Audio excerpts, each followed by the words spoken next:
elu ụwa wee jee lere enwere onye rịkpọrịsha Chukwu ama ya olo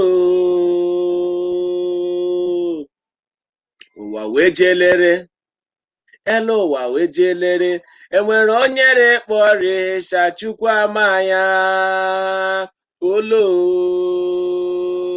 chai enwere nwanne adịamakpa ibe ya na-arie enwere nwanne adịamakpa ibe ya na-arie ọ na-amanụ he ya n'ike nwere nwa mmadụ amakpa ibe ya na-arị ogbu mmanụ ndụ na-agụ chee achadukeji oe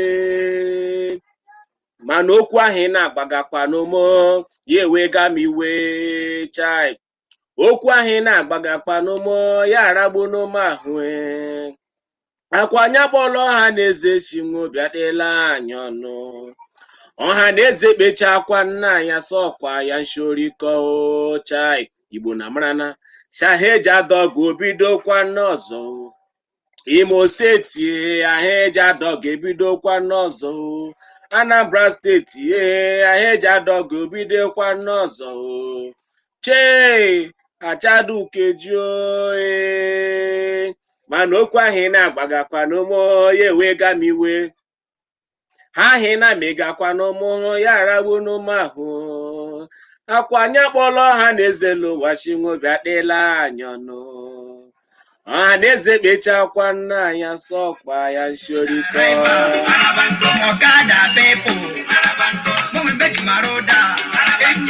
ije eti mkpere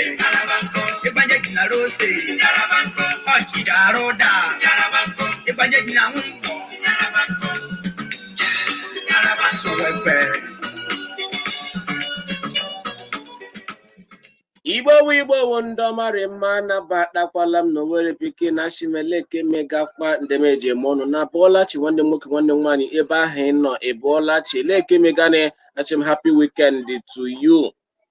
Anyị abịaruola ngwụcha izuụka and eji m n'aka shi izuụka mara na ozugbo anyị mma. Ekele dịrị Chineke onye mere ya arị mfe, onye mere anyị anọ ruo taa na anyị shi ya naracha ekele niile lekpa nnọrị na ọbọọlachi asị ndarịla nna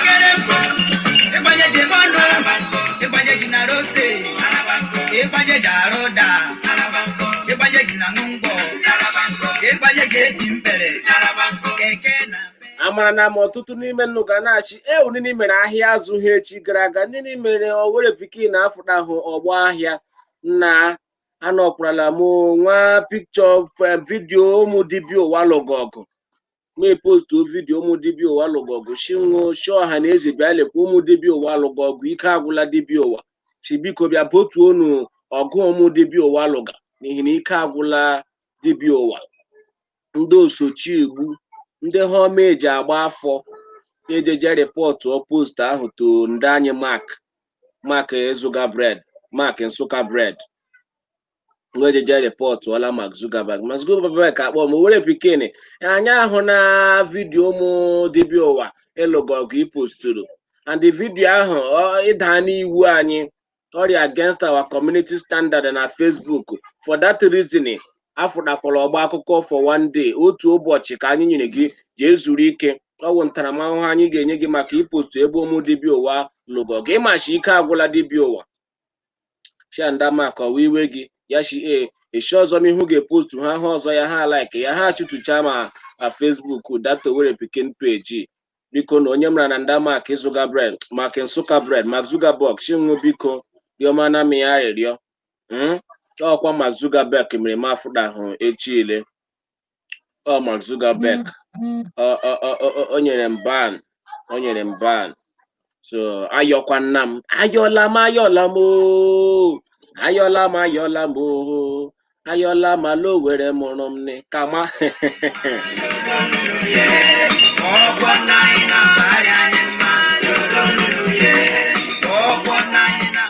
ọrị mma iwewe Igbo ndị ọma meji eme ọnụ kpaka mcha na apaka gị na ahụ omume anyị makọla gị akụkọ keta ewo Fraịde ahịa afọ ukwu afọ nda afọ elu afọ ala ke taa ahịa afọ abalị 17 ka ọnwa itoolu ya wụ ọnwa Ọktoba ọnwa Septemba afọ 2020 na nna ahụ nnachi ọnwa Disemba na orubego ọnwa Disemba na orubego ọnwa Disemba iru makwa na nna mara expectations gari high nga ahịa expectations dịkwanụ high ya wụ na okwu ego gakwarịkwa high. So ma na-ekwubi okwu shi Chineke nna bi n'eluigwe ọgọdọ ya akpụ n'ala onye si anyị jem ụjọ akpụkwala anyị shi ya biko rọfụtarala anyị ego anyị ji egbo mkpa niile echere anya mgbaka ihu. Ndị na-ama chọrọ ịrịọ ụyọ Chineke rọfụtala nwa ego, ndị na ụyọ ịchọrọ imeji 1 or 2 maka sizin ka afọ Chineke biko rọfụtala anyị ego. Ata ekwekwala ndị ire anyị chiala anyị ọchịchị lenu ndị ọwụ lekwa nwụ anyị na-aka nwụ mma ekwekwala shie nwoju anyị chiele ebe Chineke nna ọwụ nọ. Chineke biko mee na anyị amara nye anyị ihe niile wee bụ n'uche obi anyị rị mma ị ga-eme anyị amakwanụ mma. Chineke biko ekwekwala ihere me anyị season. Put enemies to shame, let their names be shame. We return all glory to you. N'aha Chukwu okike obiama inwe anyị ise ndewo.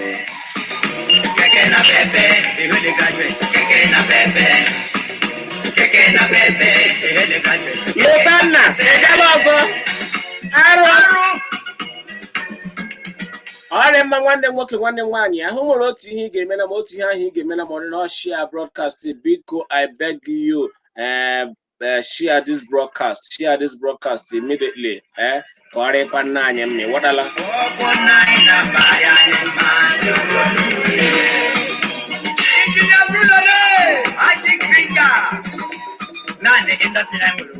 ọrị m ebe na bọọla nọ na para oche gị pụkọla ma ndụ na-atọ ntị gị ala ka ịmakwanụ m ntị n'olu ma akọọla gị akụkọ. Aka ịbaka nri ịmakwa ọgụtụ n'ala Igbo ịbanya bagula n'ọgụ ọgụtụ n'ala Imo steeti ịmanya barala n'ọgụ ụkwụ nanyị na mba Ajọka ụkwụ nanyị na mba Ajọka ụkwụ nanyị na mba Ajọka ụkwụ nanyị na mba anyị mma n'olonuluye ụkwụ nanyị na mba anyị mma n'olonuluye.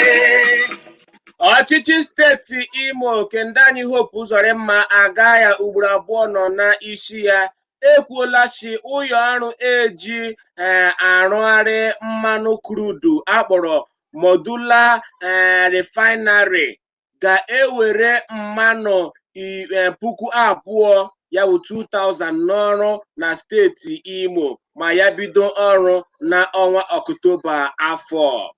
Ekwuru hosi Modular Refinery ahụ ga na-arụpụta udu mmanụ 5,000 ya 50,000 barrels of oil chọhenwu ga na-arụpụta ụbọchị ọwụla na steeti Imo.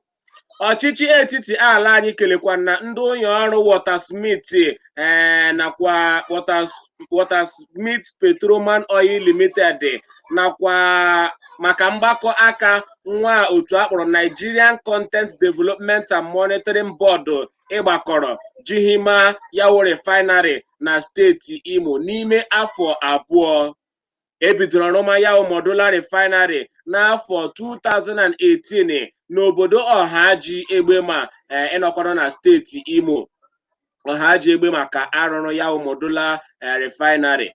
Achịkwanụ na abalị 14 ka ọnwa Ọktoba yawo 14th of October afọ ka a ga-ebido ọrụ na yawo Modular Refinery ịnọ Ọhaji Egbema, kansụl Ọhaji Egbema steeti Imo.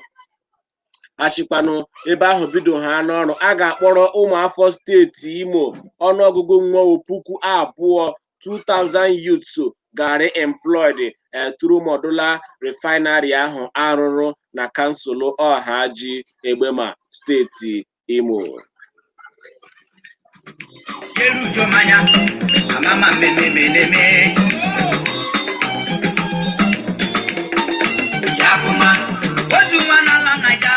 N'aka aka ọzọ akachigakwanụ steeti Imo ewu Ndanyi Hope Uzodimma aga ya ugboro abụọ agwala ndị ọrụ Watersmith ahụ chinwo chọọ otu okporo ụzọ rụọ na ọchịchị steeti Imo ka enwe ike wetuokwa nnanwo ụgwọ ụtụ isi taksị ndị ụlọ ọrụ kọmpani eji akwụ na steeti Imo.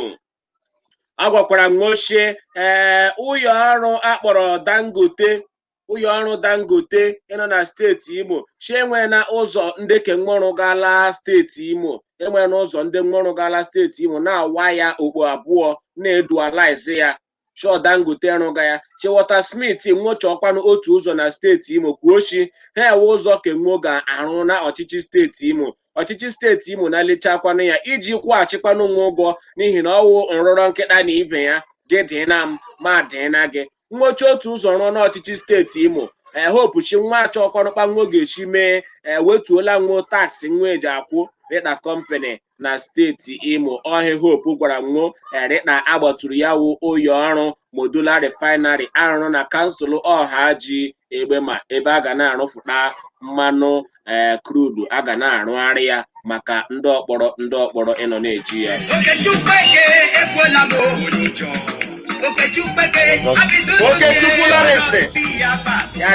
If you go to Tinkan Island, after the gridlock, the Dangote group is now dualizing the road, and they are going to, in return, get tax credit.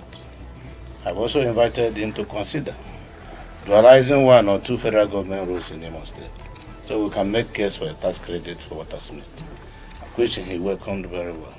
If we do a constructive partnership, I think the appropriate signage will allow for a win-win situation. Thank you.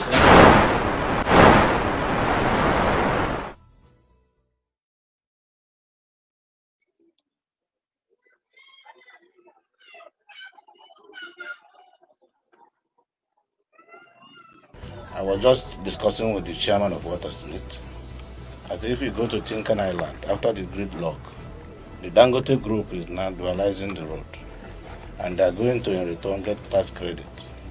I've also invited him to consider dualizing 1 or 2 federal government roads in Imo State, so we can make case for a tax credit for Watersmith, which he welcomed very well. If we do a constructive partnership, I think the appropriate signage will allow for a win-win situation. Thank you.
Simba Yakuma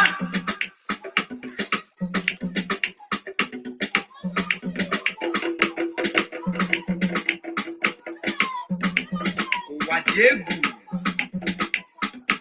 Cha Sine Yarema Mamato Wono na chi hola eje ya hore yamma Chineke bere manyas ogulu ya ga shile All from the United States of America and London. Odebrela na steeti Imo, it has debredi. Kemgbe Sinetọ Rochas Odinke Okorocha ifuru n'oche reta gọvanọ steeti Imo, achọpụtara shi ndị na-aga na ji nnọọ apapata ọkada ime obi ọchịchị steeti Imo yawu ala Owerri. Ndị na-aga na ji agba ọkada agbabata ime Owerri town, ebe amachikwa na nwa amachi ịbata n'ime Owerri town. Ndị ministry njem na steeti Imo ya Ministry for Transportation na steeti Imo site n'aka onye ode akwụkwọ nwo ewu Oriakụ Ngozi Izunobi adụọna ndị ọkada na steeti Imo ọdụ chinwo agbabata mana ọkada nwo ime Owerri Township chinwo agbabata mana ọkada nwo ime Owerri ọchị onye na nwo izu ụka abụọ chinwo gbachaa ihe niile nwa agba izu ụka abụọ ahụ gafe ha na onye ọbụla nwo jidere na ime Owerri ịgbago ọkada ebe ahụ shama hụ ga-apara ọkada hụ ya wụọ ọchịchị steeti Imo. Ọchịkwa n'ụzọ Ashinwo agba mana ọkada ahụ wụọ ụzọ Ọkigwe road shishida nnọọ na Glass House Iwu Anyanwụ nga ahụ enwere flyover ụzọ ahụ jemara ọchịchị kwụsị nwa gbagala uru ha na Glass House Iwu Anyanwụ nwokwụsị nga ahụ nwa agbafekwala n'ihi na nwa gbafe ha na flyover ahụ onye ọbụla ejidere ọkada ya ka aha ala. Achịkwanụ n'Egbu road nworu ha na Shoprite mgbe hụ kwụsị na Shoprite onye agbafekwala Shoprite n'ihi na gị gbafe ha na Shoprite agị ha abatala ime Owerri town. N'Ọlụ road kwanụ Ashinwo nwohuru ha na nnọọ na flyover ahụ n'ụzọ Rochas road ahụ nwokwụsị ha na nga ahụ onye gbafere flyover ahụ n'Ọlụ road sha ha agbabatala town ejide hụ aprala ọkada hụ. Ụzọ Port Harcourt kwanụ Port Harcourt road Ashinworula Ebere Links filling station mgbe hụ kwụsịkwanụ nga ahụ ndị kechikwanụ ụzọ Nnekede Old road mgbe hụrụ ha na West End Junction mgbe hụ kwụsị nga ndị kechikwanụ ụzọ Aba road Nnaze enweru ha na Emmanuel College nga aha akpụrụ họsụ mgbe hụ kwụsị onye ọbụla gbabara ọkada ime Owerri town Owerri municipal shaga apara ọkada ya. London base. Are Tobias Ifeanyi Chukwuishi Maazị Owerri Pikin Ndewo Brododuama. Governor Hope is working and Imo State is working. You laugh in China. Amechi Chimezishi nothing to you carry go. Onyi Nkwazema Anokwamia. Collins Mozie Isho Owerri Pikin greetings. Jonathan Mampas Isho Owerri Pikin Ohaji. We are the oil kingdom in Imo State, but they are not doing us well in our land. Chukwuka Nkwakamba Ebola Chitempulo Onkwe Ndewo Mana Holland. Lotanna Mezu Ishinaizu and Hope Nwanemo Orema Educhi Nkishi greetings from here. Ndewo happy weekend to the house. Educhi Nke Kelela. Samuel Anyangwishi, did he know when the world is created? Okay, Kaga Pastonia. Orema Lonjalo Ndewo David Nwachukwu Mekelekwa ge. Nwana Neze Chibeze. Mommy Messi Ogeshe Pastor Chima. I said amen to that prayer. Immediately. Arema Anyam Awadishi, my son, how are you doing? I'm so sorry for what happened yesterday. Only be careful. You are watching from US. Thank you, Nda Anyam Awadi. By next week, I will introduce another account. Nihino gwara ụmụ ya, ọkwa gwara ụmụ ya, si nọ na-akpụla akpụ ọgwụ, na-akpụla ji, na-akpụkwanụ akpụ ọgwụ. N'ihi na onye nwe ji buru ji ya, na-ejikwanụ akpụ ọgwụ biri ọhịa m ji shenu. Gbaanụ mbọ follow me na YouTube. Gbaanụ mbọ follow me na ịma na Igbe Wike all one thing about Facebook. Facebook with Igbe Wike, or a pure definition of Igbe Wike in the media industry and the broadcast industry. So because you may like it in my YouTube page, Bali Asurum na YouTube, that's Owerri Pikin. So that ebe kushanya alakwanu ofe. Anokwam na Instagram, that's Owerri Pikin. Reading esom na YouTube. Just click on subscribe. Turn on the notification button. More lambara. Bam no kwana anokwam na YouTube live here now. Make lekwa kambasi ejikwano na YouTube 247 elem. Sashim ya gajiela na as you are following me on YouTube immediately. Bambo chorom na YouTube. That's Owerri Pikin. Ndewo. Samako Spako Ndewo Go Sunday Ndewo. Jonathan Ndewo. Samuel Anyanwu Ndewo. Nonso Dalent Kendo Sani David Chukwuka Nkwakamba Ashimia Elage Mabili Sami Ernest Ebuka Ejiogo. God's power Godwin Ndewo ka anyị gakwanu n'ihu n'akụkọ. Dr.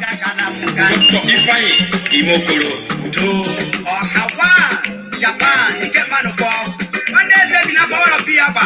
Odema Olula Mame Agaranya le Olula Mame Agaranya Kabaka Olula Mame Agaranya le Olula Mame Odeberela it has debredi.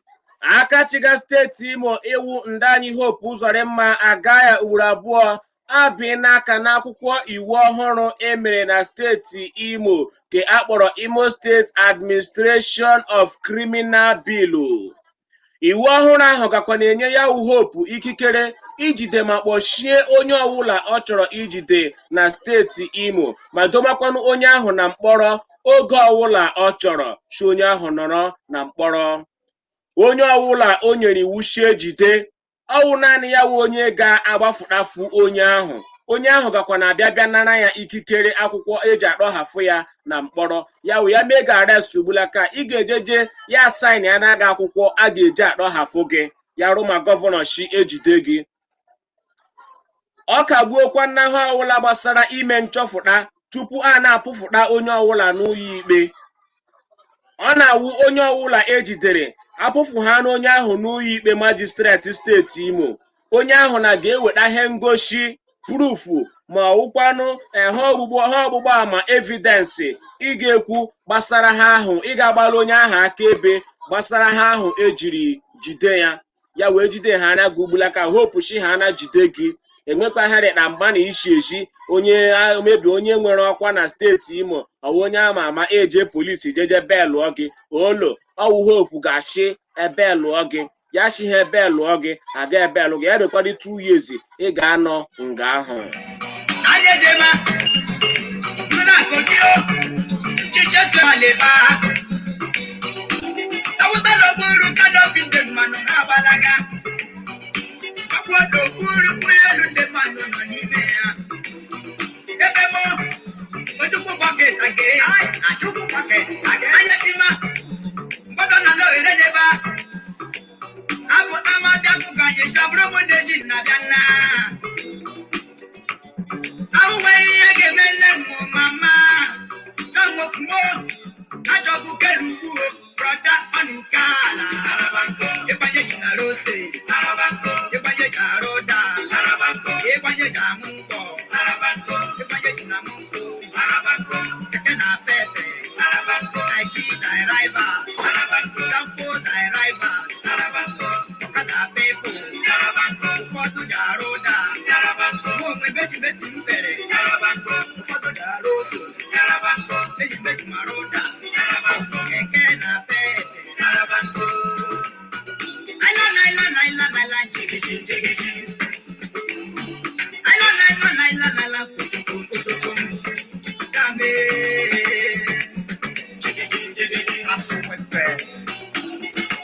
Arema ịgụfụta ihe edere n'iwu ahụ n'asụsụ Bekee, section 484 of the Imo State Administration Criminal Justice Law 2020.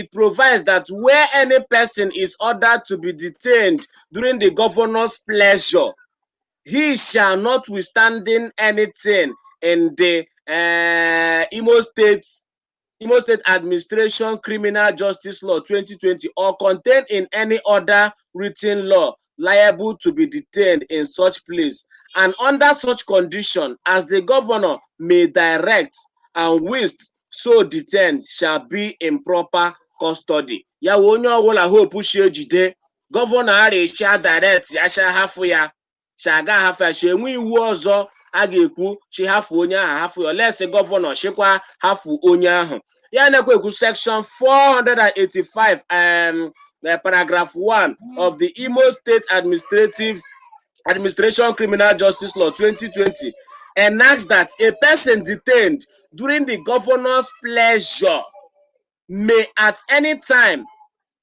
be discharged by the governor on license, which said license may be in such form and in such condition as the governor may direct under the section 485 article 2 of this particular law emere ọhụrụ na steeti Imo.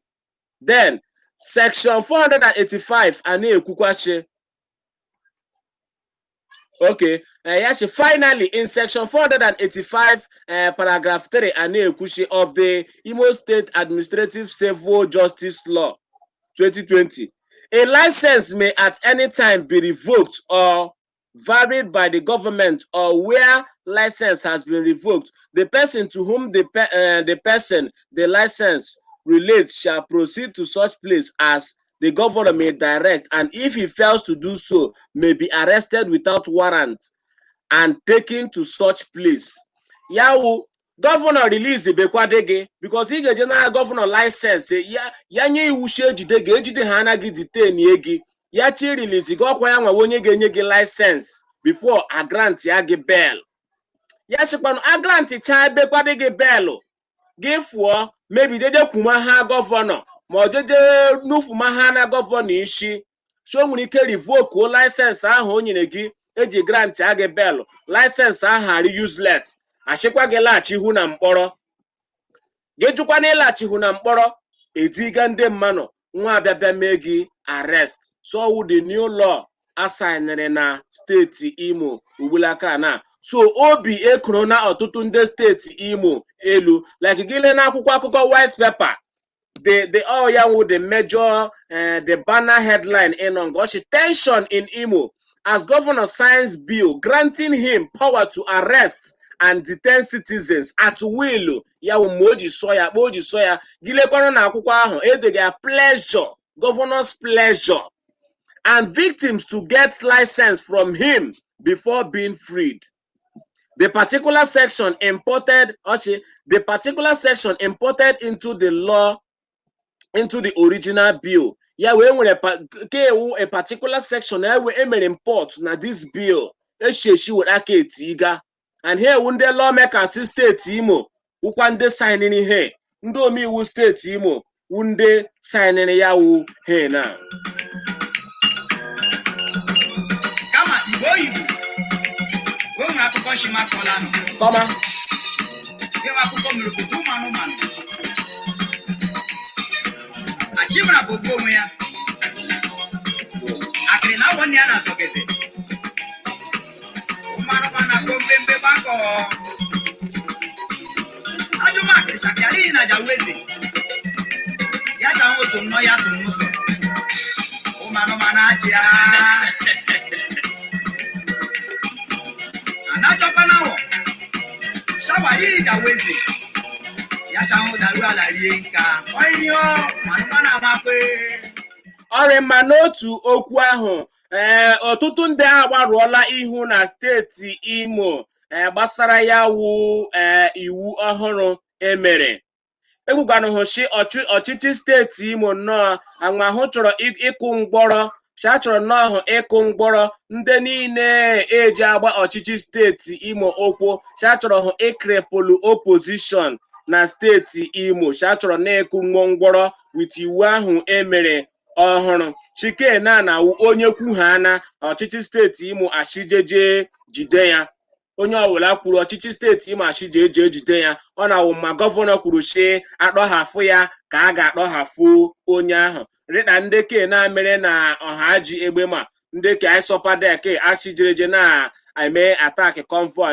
gọvanọ afụtala ha echi gara aga n'ụlọ ikpe 14 of them ọ fọlọ otu mmanụ ise afụtasuola izu ụka gara aga ejiri hụ kọtụ ndị nọkwa prison kemgbe echi ahụ ọkwa arịrịọ ka eji eje rịọ gọvanọ chia biko kpọghafụ nwo stilu ndị eje kpọkwa kọt echi prison akpọjego ozugbo nwo kọt so adọghafụla mmanụ 14 ya afọ otu onye n'ihi na a gwara anyị shangma hụri 15 so otu na-akpọrọ Human Rights Writers Association enwere otu akpọrọ Human Rights Writers Association hụriwa na mkpirisi asụsụ bekee ekwuola chi anwa ahụ ga-apụfu akachiga steeti Imo ewu ndị anyị Hope Uzodimma agaghị ugboro abụọ n'ụlọ ikpe maka iwu ahụ etili ọhụrụ na steeti Imo ndị ahụ akụsuokwanụ ndị ụyọ nzukọ omeiwu steeti Imo chelegbanwo ji eme uduru iwu rikpa chelegbanwo ji eme uduru iwu kpa Shangmahu rubber stamped lawmakers ọ him kpọrọ nwo chiha ọwụla gọvanọ shi nwome nweme imagine enwere vidio ewefara yesterday deputy speaker ewo Amarachi China iwu anyanwụ Shayahuri in support of the 3R government speaker na onwe ke ya Shayahu so ndị himara the 3R government of Senator Hope Uzodimma and this is a democratic dispensation ebe the judiciary and the legislature ikwesịrị inwe gap between them ikwesịrị inwe administrative gap between them but ugbulaka ha nọzi administrative marriage between the executive and the legislature ha ọwụla mere na steeti Imo nwocha ahụrị mma ha ọwụla mere iwu ọwụla ashi me nwe were aka suo ya ịkpa m nna ọ gbakwarara speaker behavior I should support the government of Senator Hope Uzodimma achi mere impeach ugbulaka ya ebe ma akwa kpọma meeting akụwa ma bọtụ ọ gbakwarara tiga no steeti ekpere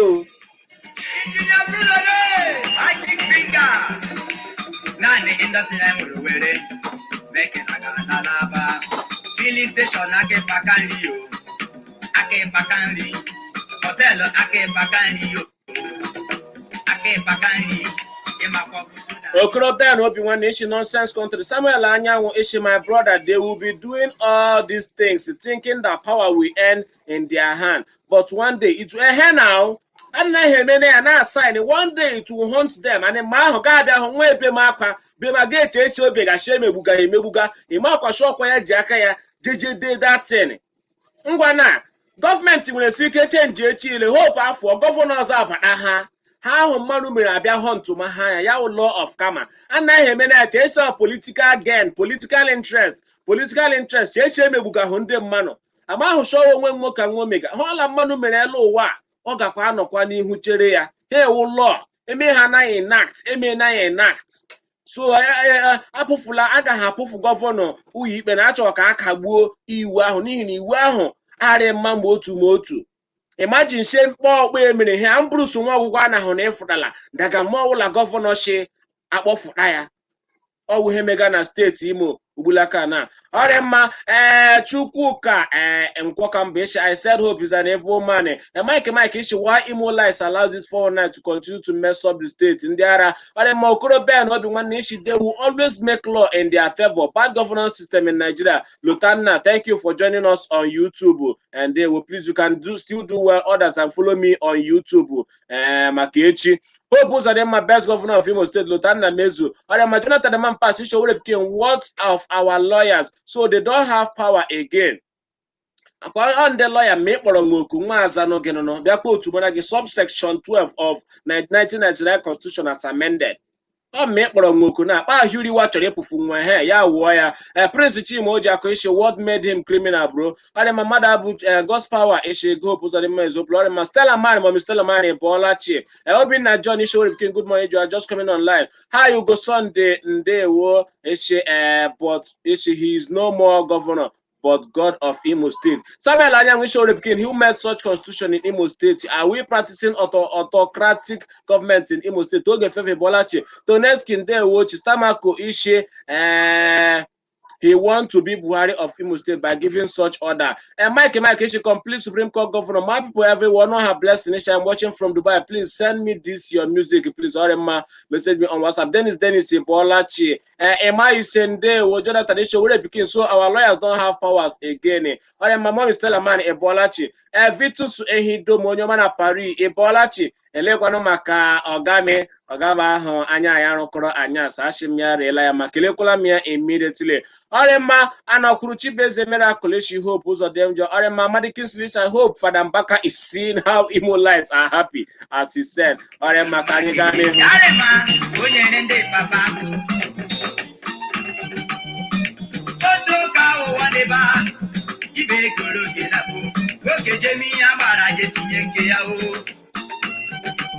Amada de la so shaya la mana obodo oyibo I no know onye kimna maka shaya lola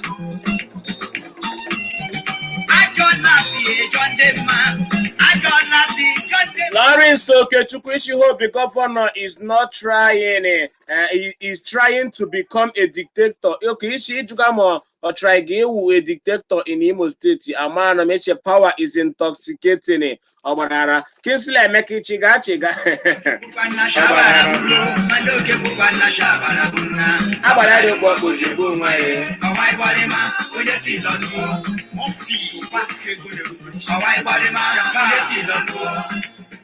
Oh, the Berela, it's as the bread. Ọchịchị steeti Abia enye n'iwu shejide Maazị Emmanuel Ọhaka ịkwanu onye kọntraktọ ịrụga ụlọ elu ahụ zere eze nwanne echi gara aga n'okporo ụzọ Azikiwe steeti Abia.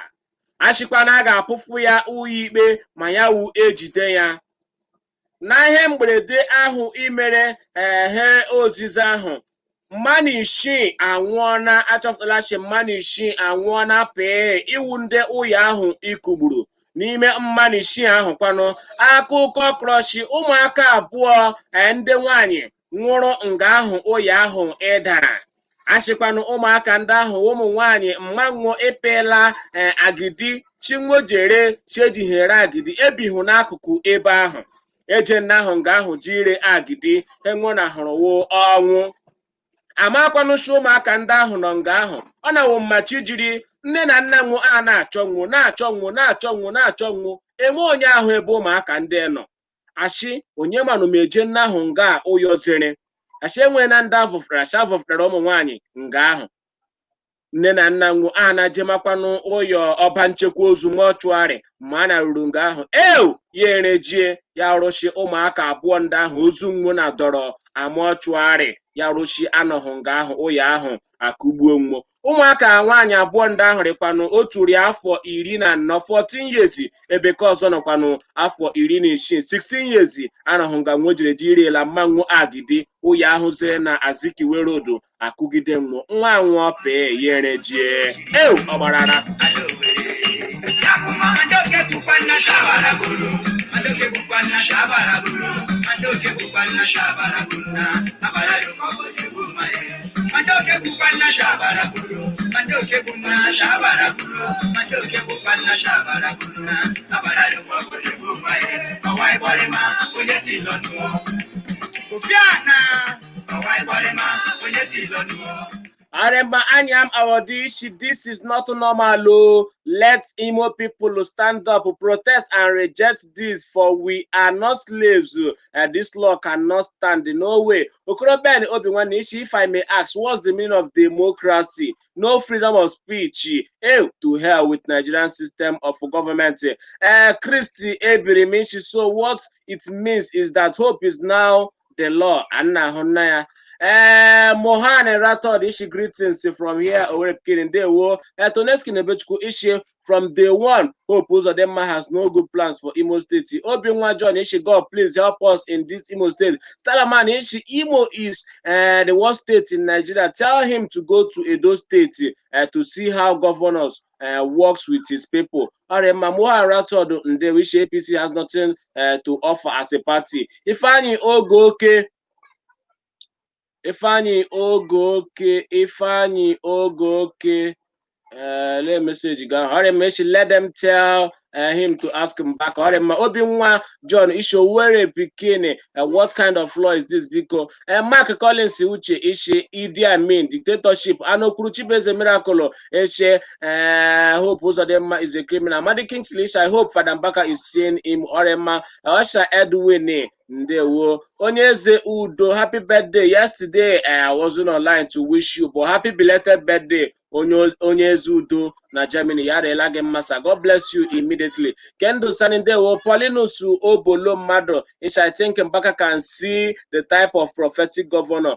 Gonzalez, I'm just coming over. You are welcome. Onyeze Udo did not wish me. Sorry now. I've been home online yesterday. I was on a suspension by Facebook. And Malotana Isho, please tell them to stop calling our governor Supreme Court governor. Rather, they should call him Ben Johnson governor. Orema. Juliet Ifinde, Wanyam Awodishi, this is not normal. Orema. Ano Kurishi, it has Regi do Regiela. Go boss make a chai arrow may their souls rest in peace. Orema Gonzalez in Ndewo Pharaohs Abba Eberola Kanyiga Kwano Neho. International industry LUTD Chicago, Illinois, United States of America.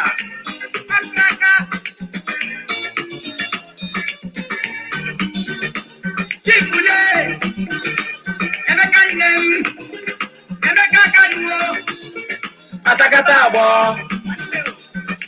One of people land here, United States of America. Magarela Gemma Adengeda Christile Aslokandem Okuro Were Aganyaka Balamunka Olula Mamea. Odeberela Itazidebrede. Uyibe elu nọ na Abuja enyela aka chiburu steeti Imo iwu Senator Rochas Odinke mere Okorocha ikikere ilebari anya n'akwụkwọ ahụ ọ gbara gbagide ọchịchị steeti Imo nakwa otu eji ahụ maka ndị mere mpụ iri ego n'ala anyị akpọrọ EFCC na mkpirisi asụsụ bekee. Okorocha pụfuru otu panel ọchịchị steeti Imo ihe mere akpọrọ probing panel nakwa EFCC ndị nyochaga ya n'ebubo ahụ eboga ya shi oriri ndị Imo steeti rọ shi oriri ndị Imo steeti na-ele ha anya azụ ma ọ gọvanọ steeti Imo. Okorocha apụfu EFCC na ọchịchị steeti Imo maka nyocha nwa abụọ nwo nyochaga.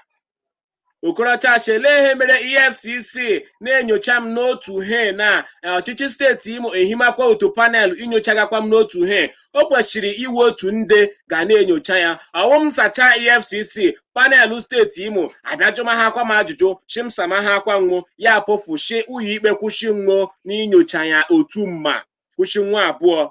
Anabra abịa mee Okorocha ekwu oche akwụkwọ ahụ ya hụ gbara onye barista ya onye lọya nọchidaga anya ya n'ụlọ ikpe ahụ agwa ụlọ ikpe ahụ rịọ nwa arịọ shi nwa onyeliga hụ ụmụ akwụkwọ ahụ nwa gbara gbagide ọchịchị steeti Imo si onye sekretarị lọya ahụ gbara akwụkwọ ahụ chi enwere ebe o mere o marịrị aka chi enwere ebe o mere misteki n'akwụkwọ ahụ nwo gbara ya rịọ ụlọ ikpe ahụ arịrịọ chi nwo biko nyehu ya akwụkwọ ahụ ka ya kọrekt ya misteki ahụ onye sekretarị ya mere ya ụlọ ya Okorocha rịọga arịrịọ ka a gharakwana ikworo misteki onye sekretarị ya mere ji ajiji penalize ya Okorocha ji ajiji taa Okorocha ahụhụ ji ajiji taa Okorocha ahụhụ onye ke nọchiri agakwa n'anya ọchịchị steeti Imo n'ụlọ ikpe ahụ ekwuochi olo COC Akaolisa ewu atọni jeneral steeti Imo chi olo anyị aga-ekwe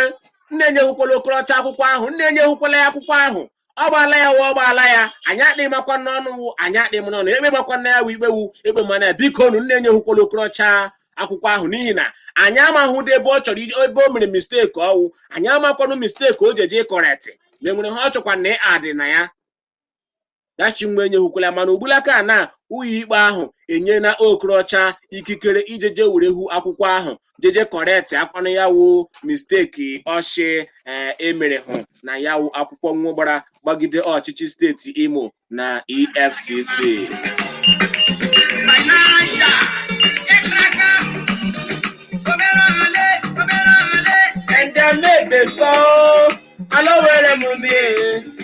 Anụ ga-akala m nka ọha one of Japan ike mmanụ fọ olula mma na-eji akpọ ọgaranya ọgaranya olula mma na-eji akpọ ọgaranya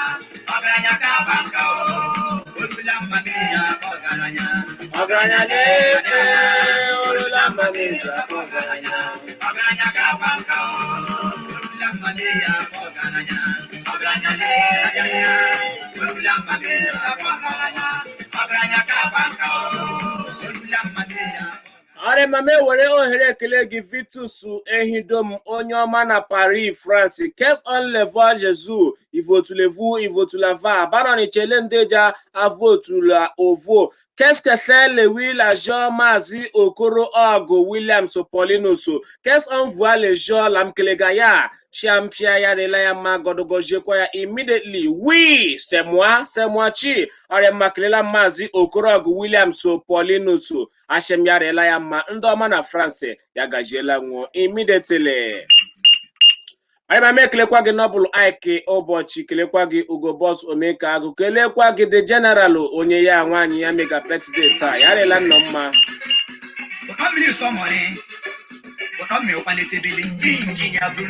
Arem Uchenna Vitus ndewo Jeffrey Brown ndewo Toneski Nebechukwishi I can manage my governor Madam Ifi Ugwuanyi not to place Uzarema Arema Jeffrey Achibolo nwe Amadu Chinyere Ishi Okorocha have give them Ghana must go. That's why they allow him to take it back. Too bad. Lotana Mezu Ishi Rochas and Hope Uzarema my G governors Arema Toneski Begala State Imo Aqua Joseph Biko Rendeo Godwin Maxwell Eshe. What is sad news in Abia State media, so rest in peace. Arema Kampurobi has weekend and okay Joy Mommy Joy Alexander Ebolachi Arema Kanyiga pano nihu kanyiga no nihu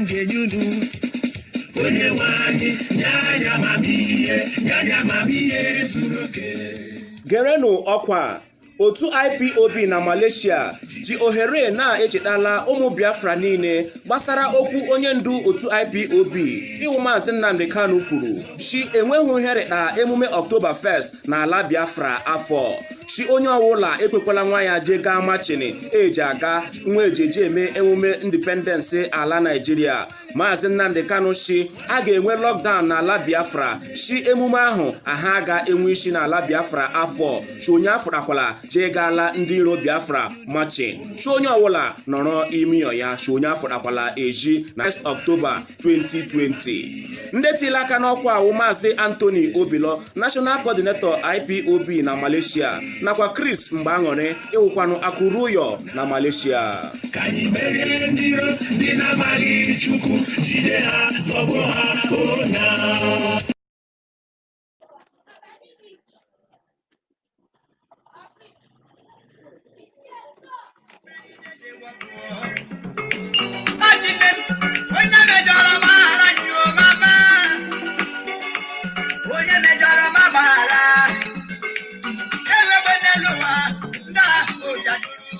I am Lawrence Okechukwu Ishi Okrocha ought to be in jail by now, if not for immunity.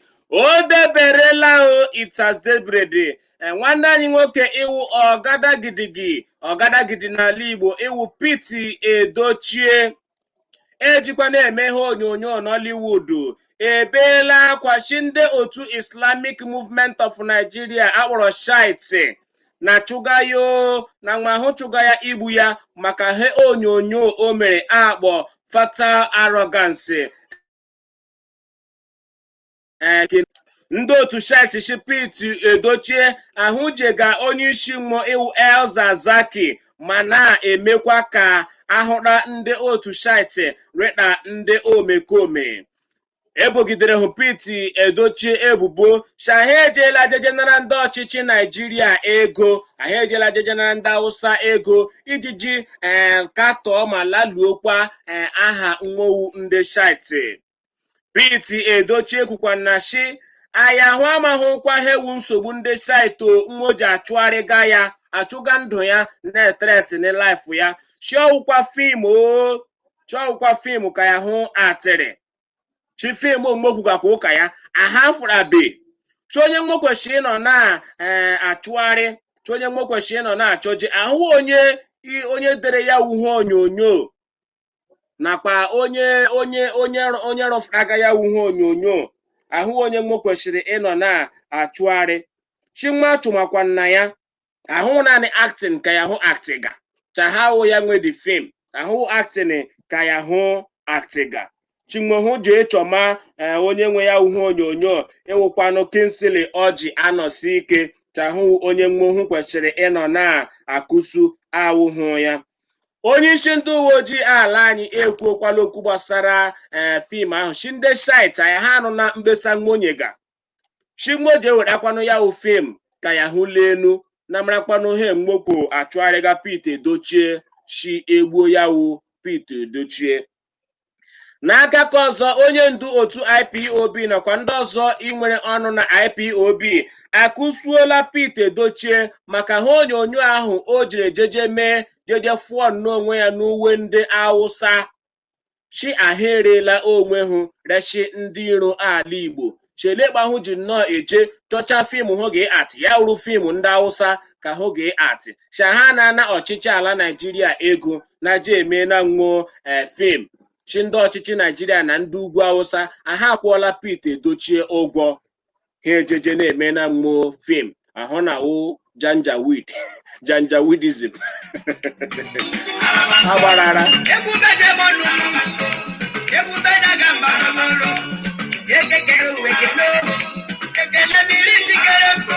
Number one, I don't understand what the Islamic movement is driving at. The film we shot is not even out. It has not been. Number one, I don't understand what the Islamic movement is driving at. The film we shot is not even out. It has not been edited. The production is not complete. All right. If, as I read, they had complained to the Inspector General of Police, if the Inspector General of Police says, okay, give me a copy of the film so I know what you're talking about, what are they going to do? The film is not in existence, not yet. It is not in circulation. That's number one. Number two, I am supposed to have played a role that ridiculed their boss or their chief, or whoever is in charge of their group. My name in the film we did is Alhaji Shasha Kurungu. Alhaji Shasha Kurungu. I am not aware that there is any leader of any religious sect in our country today who has had that name. If there is, pure coincidence because the name is fictional. Okay. I am suggesting that you wait. Keep your gunpowder dry. When the film is released, you can now make your grumbles known to the Inspector General of Police. Whatever is being done now is premature. It's not proper. Again, I did not want to comment on this, but I am compelled to. I don't know much about the film. I just walked out of the doctor's office onto location because I had a very little part, very insignificant part to play. I had about 5-6 scenes, and at the end of that, I got into my car and I drove back home. For those of you who've been on location with me several times, the moment I'm through with my part, I get away. I don't know the people who are on. Ana Honahe Pete Edochie kwuru Shahụ acting ka ya hụ bịara bịa acting Shahụ enweghị họla ya hụ mara na ịgbasara ya wụ film so acting onye hụ chọga hụ je jụọ the director and the producer of the film Shahụ kwano ewu Kingsley Orji Anosi Ike. Matoneski Nebechukwu Eshe, he has sold his reputation out to the enemies. Lawrence Okechukwu Ishi Instagram, Ishi Peter Odechie disappointed a whole lot of people in Nigeria. With his age, he's supposed to know that the Muslims don't joke with their imams and prophets. Lotana Mezo Peter Edochie, Islam are not joking with their religion. No. Please run for your life. They don't care if you act good or not. Okay, comment again. Osha Edwin, it is called deformation of character. Yeah, defamation. Mamadu Chinyere Ishi, now he will know the difference between Nigeria and Biafra. Mabili Sami Ishi, Pet is a snitch. I pray for him that the film is not released. If not, if you like, answer Chan Kuru. You've entered one chance with the Janjaweed, Fulani Janjaweed, Toneski, Ndewo, Mike Ishi, I have warned him, if they release the movie, they will put him down within days. Toneski Nebechukwu, yes, because someone in his house is burning, his house is burning. He left the house and go out running looking for her. Gonzalez Hispanita Ishi, he's just an actor now. Wow. Mark Collins Uche Ishi, I will expose who is in Asorok if you allow them to take me to jail. Ugo Bosso Mekagishi, Pete is only an actor. They should chase the directors and producers. Mommy Stella Manishi, that is good. Please listen to that information. Gillette, if he was Ishi, Quest Palace voice over Pekene. Okay, Ishim Jasucha French. So French now. I parle de français. Yeah, I speak French. Hello, Nana boy. Ishi which lockdown? Fabian Chukwu de Ishi that over Pekene. Greetings say. Chukwu can come by Ishi Pete. Honor her blessing. Ishi, please send the music, please. Osha Edwin Ishi, Biafra is our heaven on earth, our land of hope. Anyanguchi Mat, Tamako General. Thank you for subscribing to my YouTube channel. Because I may subscribe to my YouTube channel. Do me a favor and go there, click on subscribe, and God bless you. Because tomorrow's program got on YouTube. Please follow me on YouTube. There will not be program on Facebook tomorrow. Tomorrow's program will be on YouTube. Search for me, that's Owerri Pikin, and click on subscribe. You'll get the notification once I am online tomorrow. So don't miss it. Don't miss it. I'll be on YouTube live tomorrow. Let us see what we can do over there.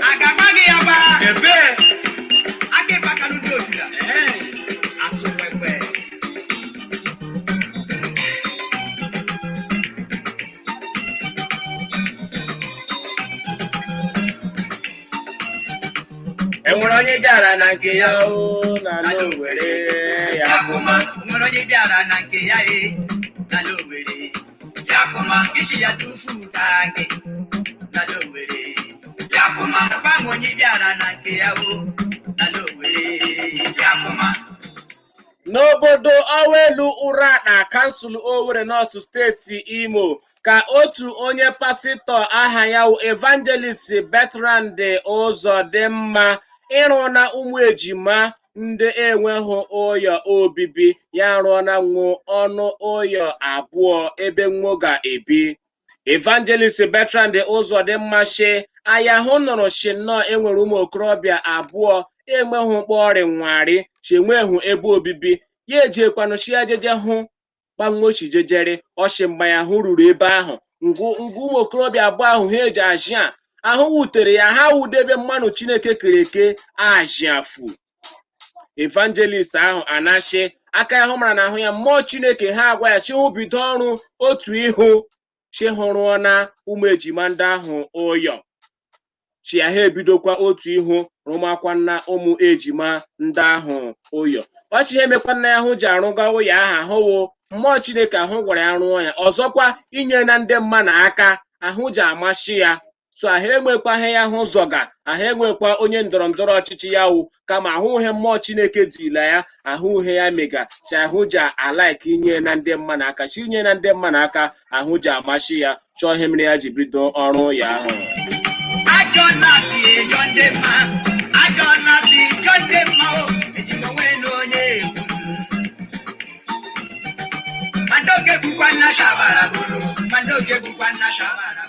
Oremma Lawrence Okechukwu, this is a man who have lived in the northern Nigeria for a very long time, and such I have expected him to know that the kind of roles to feature in a movie. Oremma Edu Murphy Beruola. Murphy.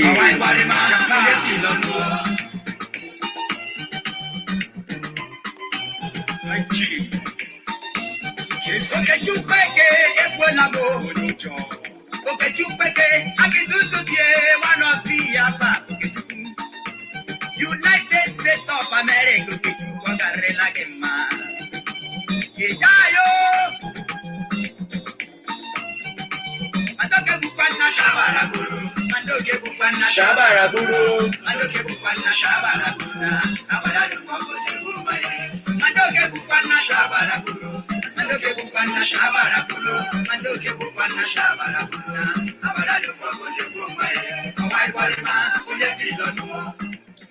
Billy Sammy, he said IPOB is insulting him. Now Fulani Janjaweed wants his head. Raphael Life, that's why we want Biafra, where you have freedom as a human. Maduchina, God bless him immensely. This is the kind of news I love to hear. Okoroben, God bless the pastor. Oremma.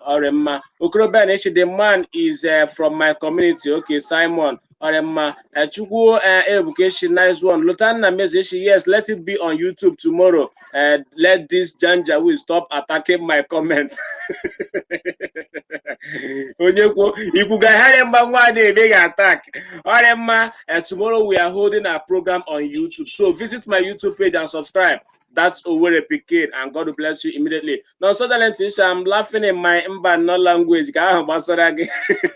Aremma, Ugo Sunday, she go and meet our government to teach him. Aremma Ben Johnson way, and they will can you get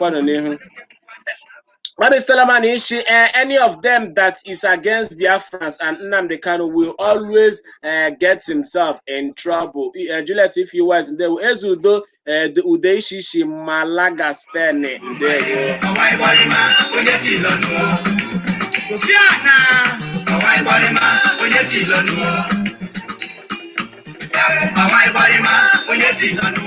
Okay, Lotana Mezu Ishi maybe Pete Edochie wanted to make peace in Nigeria with the movie. Let them allow the movie to come out first. And Martin Ozomo Okurechi, the pastor tried, but the most religious leaders are worldly in character. People should condemn pastors that support politicians against the common masses. Simba Yakuma Ọchịchị steeti Ebonyi ke David Umahi ịnọ n'isi ya ekwuola chi a ga-agbape ụlọ akwụkwọ praịmarị, sekọndịrị nakwa ndị ke ogo elu ya tertiary institution na steeti ahụ n'abalị 5 nke ọnwa Ọktoba. Onye kọmishọna mmụta steeti ahụ ịwụ Maazị Onyebuchi Chima kwuru chi ndị ọkpa akara nọziri agabe ebido akwụkwọ na steeti ahụ. Ọchị ekeela oge agụmakwụkwọ ụzọ abụọ China ga na-eje akwụkwọ ugboro abụọ na steeti ahụ. Chi enwere ndị ga na-eje ụtụtụ bụkwa na ndị ga na-eje ogbulo. Ọchị ka ụtụtụ wụchita elekere anya 8 ka ụtụtụ ruo na elekere 12 ka ehihie. Ya from 8 a.m. to 12 p.m. ka the first section ị ga-eje. Chindeke ga-ejekwanụ second section ahụ elekere ma ọ ga-eji nkeji 15 gafee elekere 12 ka ehihie ya 12:15. Chagakwanụ ha nọ n'ụlọ akwụkwọ daga ya akwụọ elekere ma ọ ga-eji nkeji 15 gafee elekere 4 ka ehihie ya 4:15 ka skuulu ga-eji agbasa. Ekeela skuulu ụzọ abụọ na steeti Ebonyi. Ọgaranya nọ na United States of America echayo eukpala owere wolu olula amadejebe ọnọrọbulule Chigozie Nnewi and Mrs. Ogere CEO Library International Industry. Onye ndu otu IPOB ịwụ Maazị Nnamdi Kanu akụsuola ndị ndu mba Britain maka ijere mba Amerịka na mmachi ahụ nwomachiri ndị ndọrọndọrọ ọchịchị Naijiria imere nrụrụ aka na ntuliaka elu afọ gara aga. Chinwaba akwala mba Amerịka. Maazị Nnamdi Kanu si mba Britain ewerela ihere kwukọ kenwo shangma ahụ ga-amachikwa ndị niile imere ntuliaka elu maka ahụ na ahụ shi mba Amerịka ekwuola shi anwụ ga-amachi ndị mere nrụrụ aka ya irigi election. Nnamdi Kanu ke fụtara shi na mba Amerịka na mba Britain amarachana shi ntuliaka niile eji eme n'ala Naijiria shọ wuruwuru na nrụrụ aka na rigin ewuhe juru ya n'ime. Chiamarakwana ahụ shi ihe ga-akwụsị nrụrụ aka ahụ ahụghị ikwechere shi agahụ enwe ntuliaka elu ọwụla n'ala Naijiria shi ọwụ boycott ya elections n'ihi na emekwa elections shi a ga-arụrịrị aka na ya shi mana ozugbo nwa he a ga-ekwe shanwo ha ga-ekwe shi akwụsị ime ntuliaka elu Chiamarachana ahụ he mmụọ imega. Achịkwanụ amarakpala ahụ he ndị mmanụ tụga anya mana agaghị eme ya. Chi ndị mmanụ kwa amara na shi a ga-erigikwa ya election nwobiakwa nwo ha agarakwa jekwa jeje ime ya election shangma hụ jeje ivotu. Chi ihe nwo votu ga nwo votu cha ewetu onye nwo votu la were ndị ọzọ nwe votu hụ na tiga chi nwo makwado ihe. Ya na-ekwukwanụ shi ka gbara ya ara hụ ke eji họfụta akachiga steeti Imo ịwụ ndị anyị Hope Uzodimma gaa ya ugboro abụọ shahụ nnọọ nga anọ mefọcha ala Naijiria na ihe gbasara rigin. Chi onye gbara onye anọ na ntuliaka elu emere anachi onye anọ kpọfụta ya na were oche gọvanọ nye ya shahụ na onye nwetara mmeri shelu uduru he wuheke shahụ gbakwara ya ara shahụ kokwara ya. Shọwụ ndị Britain ahụ ndị imega Naijiria jiri kpa shọwụ n'afọ kemgbe afọ 1914 mgbe emere sensus eji nye ọchịchị Naijiria enwere ihe mere mgbe ahụ 1914 agụrụ ndị niile shọwụ mgbe ahụ ka eji were ihe niile mmanye ịgacha ndị ugwu were votu ndị ọnụọgụgụ ndị mmanụ pịcha ndị ugwu ebe enweghị ndị n'ala ugwu n'ihi na ha hụwala ala kpọrọ nkụ chi ndị mma na ha ejiri anọkarịla n'ala kpọrọ nkụ chọwa ebe mmiri nọ ka ndị mma na-eji ejufụta n'ihi na ha eri bara ụba mana ndị ọcha ndị Britain ha ewere ihe niile rịela ndị ugwu chọwa ebe rigini si bido chọkwanụ ihe mere nwa agha kwụsịfụkwanụ rigini n'ala Naijiria aka na nkwa Victor Uche Aluka Okolochi Jasi Utraka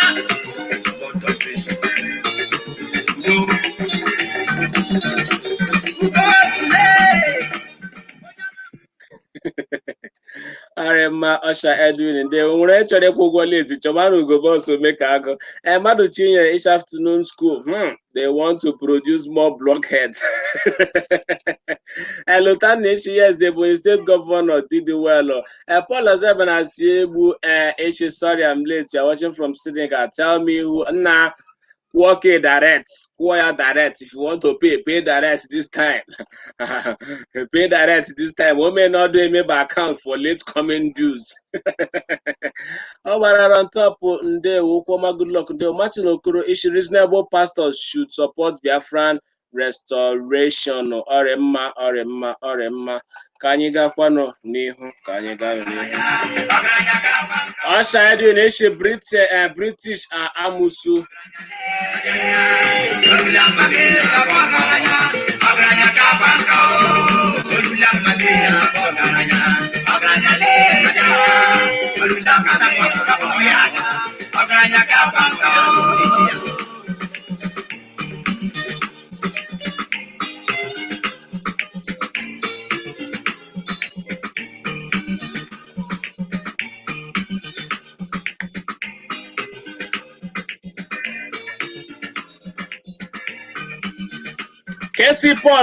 Kesi Paul asem ya rela gị mma izuchukwu ọka ịnọkwa di a Vicky on top ya rela gị mma ndewo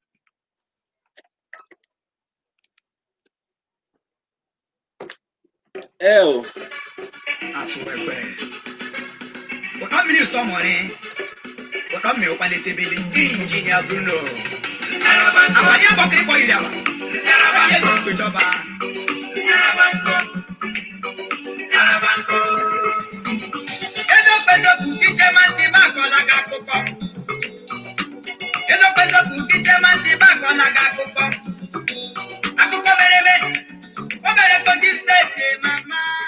o deberekwala it has debred Maazị Nnamdi Kanu iwe onye ndu otu IPOB ụwa niile akụsuola pastọ Osage Ize Iyamu iji aha otu ndọrọndọrọ ọchịchị APC azọga ọkwa gọvanọ steeti Edo maka ije kpọtụrụla ndị Muslim maka ọ chọrọ ịzọ ọkwa gọvanọ steeti Edo. Ọ si elekwanụ ihe gbasara ndị Hausa na steeti Edo. Onye pastọ awụọla onye Muslim n'ihi na ọ chọrọ ịwụ gọvanọ steeti Edo. Oje na jejenara ikikere na ngọzi n'aka ndị steeti Edo ruo ebe ahụ nwe were uwe ndị Hausa fụmasacha ya chi elekwana udoro pastọ uheke. Onye kpọrọ onwe ya pastọ ya ejeme ịzọ gọvanọ shinga gbara jema ebe ugwu jejenara ndị Hausa uwe nara nwe ikikere jegwama nwụcha ahụ chọrọ gọvanọ chika ha egosila nnọchi ọwụ ndị Hausa ndị chiga ala Naijiria onye ọla mega ha omega ejebeje kpọtụrụla mmụọ onye aha ahụ mega ọkpọrọ ya akatọ ọkwanụ ojije ahụ Ize Iyamu ijeje na-akpọla ndị Hausa isi ala n'ihi na ọ chọrọ chinwe mee ya gọvanọ steeti Edo.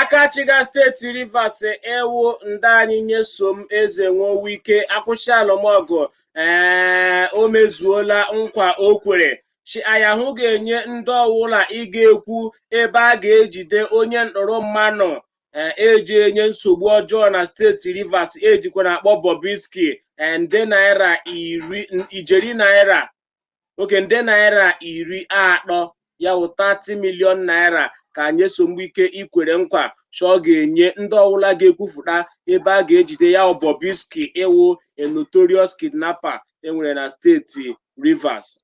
Echi gara agakwa na onye kọmishọna ndị uwe ojii steeti Rivers ịwụ Maazị Joseph Mukane ekwuola shi Nyesom Wike aha emezuola nkwa ahụ o kwere chidana inye ya wụ ego ya ekwukwanụ shi aya ahụ ga-enyekwanụ ndị niile inyere na nwa aka nwa o jiri nnọọ chọta ma jidekwanụ Bobrisky ahụ ndị niile nyere nwa ojii information nwa o ji jide Bobrisky ahụ shangba ahụ ga-eketacha oke n'ime 30 million naira ahụ Nyesom Wike inyere nwa.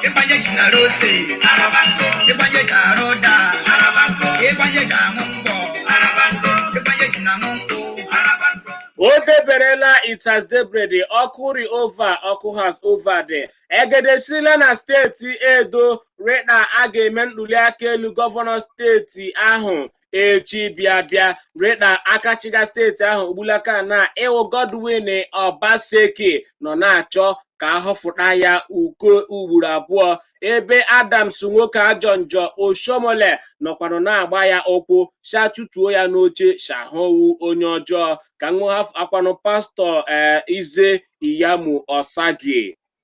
Godwin Obaseki ugbulaka na ọ ga-abashi Adams Oshomole ọgụ ya na-abashikwa Adams Oshomole ya abashikwa ya wụ pastọ Ize Iyamu ọgụ echile ọ ga-ereji ọ ga-edebere ọsọ ga-agba na steeti Edo ebe a ga-eme ntuliaka elu gọvanọ.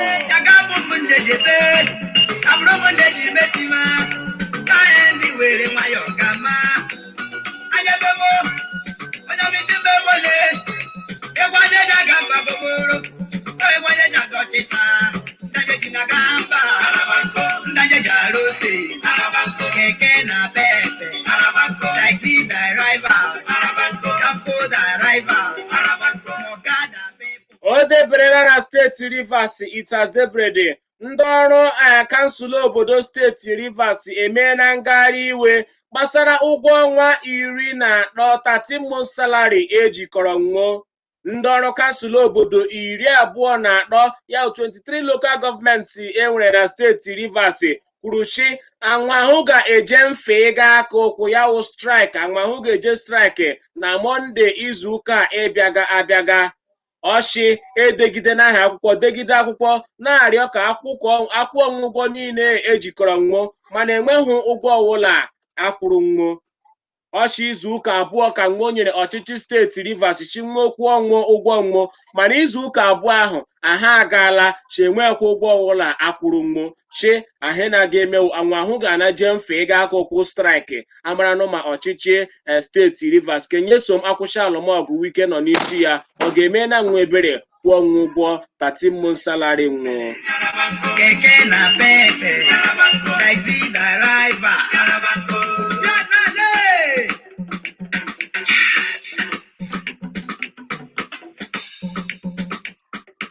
Ego abatala ego has batadi ọchịchị etiti ala anyị anọrọ na echi gara aga mawafụta ọnụego 682.60 billion naira ịwụkwanụ ego eji ekeela steeti niile n'ala anyị nakwa kansụl obodo niile n'ala anyị enyela ahụ nwa ego maka ọnwa Ọgọstụ ịgara aga ego ọkwanụ ego eshi akpa ego Federal Account Allocation Committee FAC na mkpirisi asụsụ bekee ọwa ebe echi wefụta ya wụ ego ewe ego echikwanụ na tax wefụta nakwa VAT ọwa ego echi adọfụta nwa ego ndị na enyekwa nna ya ọchịchị steeti dị iche iche na local gọọmenti niile ịnọ na ala anyị enyela nwa ya wụ ego maka ọnwa Ọgọst ya wụ government anọ no soft na they don't cash out na they don't cash out more wins today.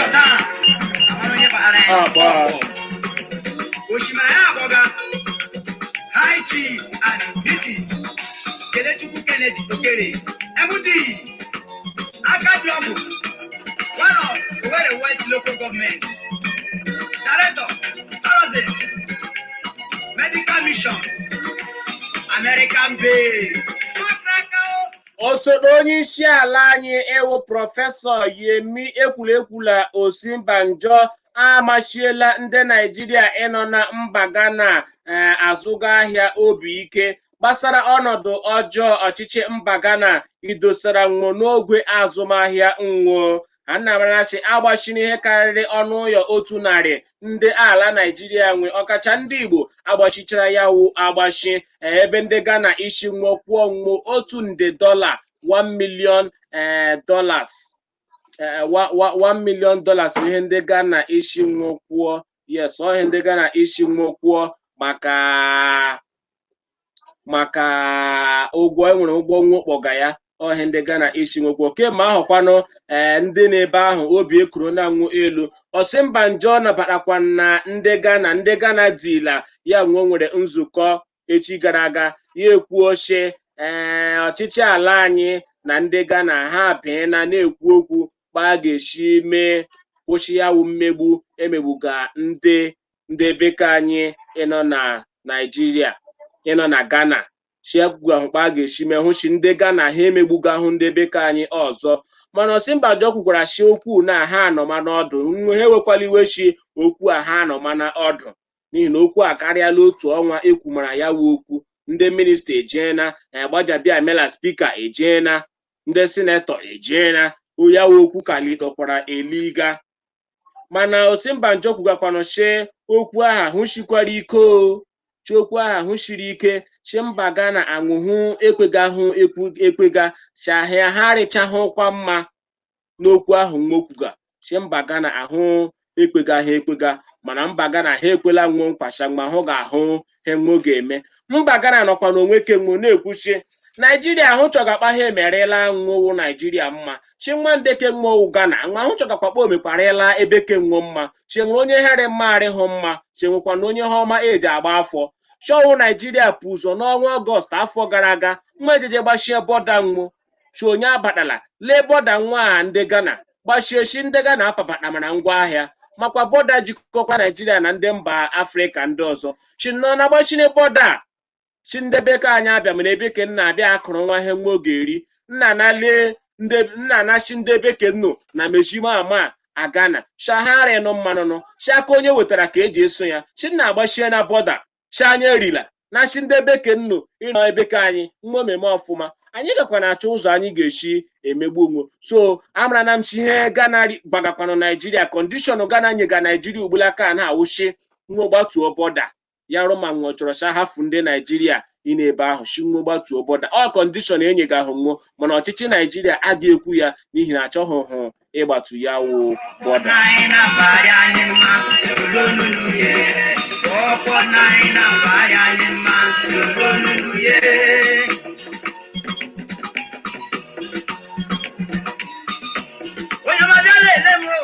O deberela Itazide Bread otu jikọtara ndị ọrụ n'ala anyị ịwụ Nigerian Labour Congress agwala ọchịchị etiti ala anyị chinwo wetuo ego ahụ nwotila n'ọnụ ego mmanụ ụgbọala patrolu nakwa ọnụ ego ọkụ latrik ya electricity tarifu.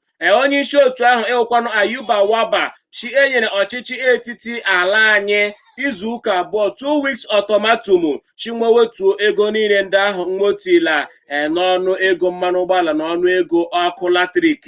Chiarụma nwe wetuhụ ya n'ime izu ụka abụọ ahụ chianwa ahụ ga-eme ngagharị iwe ịga ekwukwu ala Naijiria chinwe mechakwana ya wụ ngagharị iwe mgbe hụ eje mfe ga aka ụkwụ ya nwe ha ejeje gbaa straịkị ọkpa ha chijejeri ogbulaka.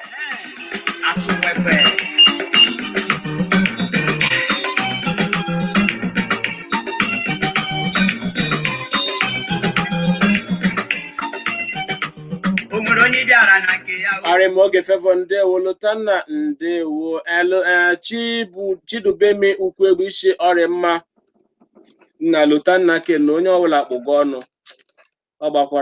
ọgbakwarara Chidubemi nna ọrịa mma Amadi Ichi is a fake pastor. Jonathan Ichi no mind the pastor ọrịa mma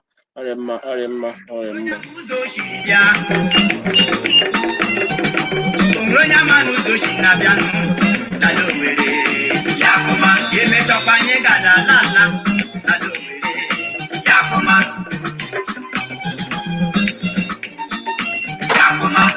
owele ele wutem baba dijema yeru jomanya mama meme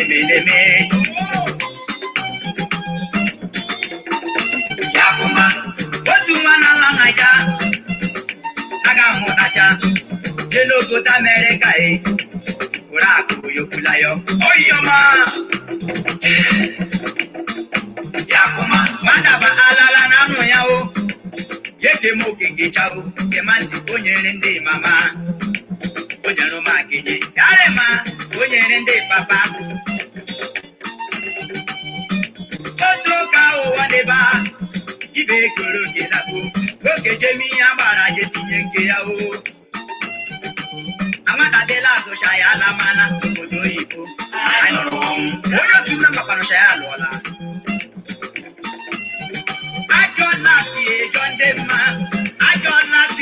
Demma o ejimo we no nye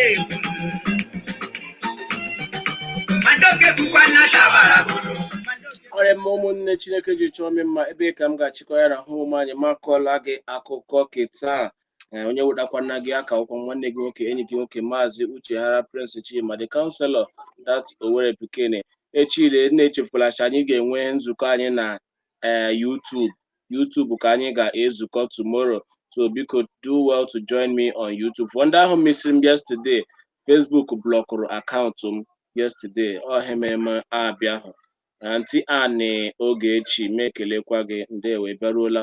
So join me on YouTube. Visit my YouTube channel That's Owerri Pikene and click on subscribe, and you can also follow me on Instagram at That's Owerri Pikene. Ashimbiarele onye ukwu marela onye nta mma echiele anyị arụ ụfọdụ ụfọ ala afọ ụbọchị nta anyị achọkwanụ n'Owerri nchi penke dalene ndewo yarela onye ukwu mma rekwanna onye nta mma jai chigi bola akomono wo tukura chimaji check and balance aje just so cool come and come shine apapanna are no pamendo alisi sheko gamno ona for malaria ona for malaria ajeja salamu emanachina so Jesus salamu gwara emanachina so ajeja salamu emanachina so acha so emanachina so ajegeto acha so gwara emanachina so Chineke kero wasakwara mokwa gwara emanachina so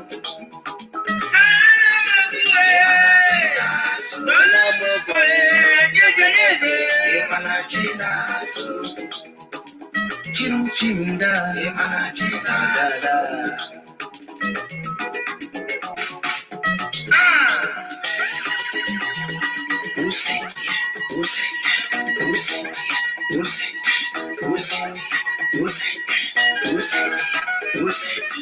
ana chumeche owiyo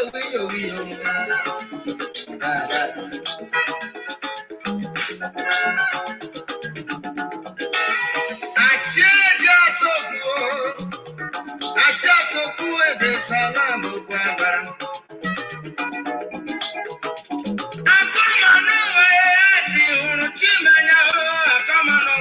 Chimanya obale onye ka mma na-azụ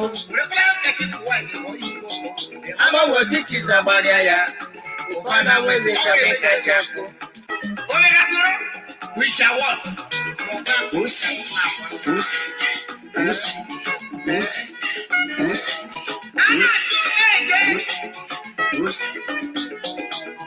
ubano mama yenu ya fonu makuma jiwanne mabome ahama kushia obapano woshamno ya ngoshamne wosham da ngoshamne zako zako obana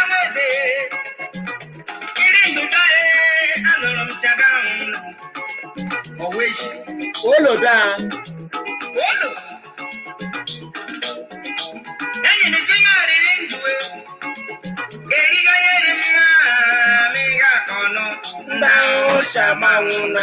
Poor na big man onye je kuza. Asho poor man. Ahun je riri ododo late. Go bro for baje. Abasa roba.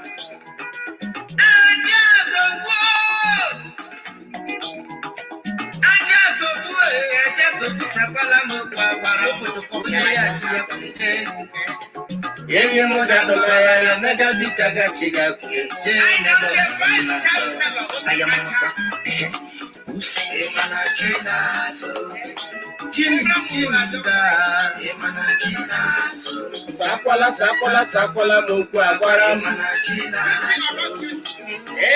Bala babu chekapi.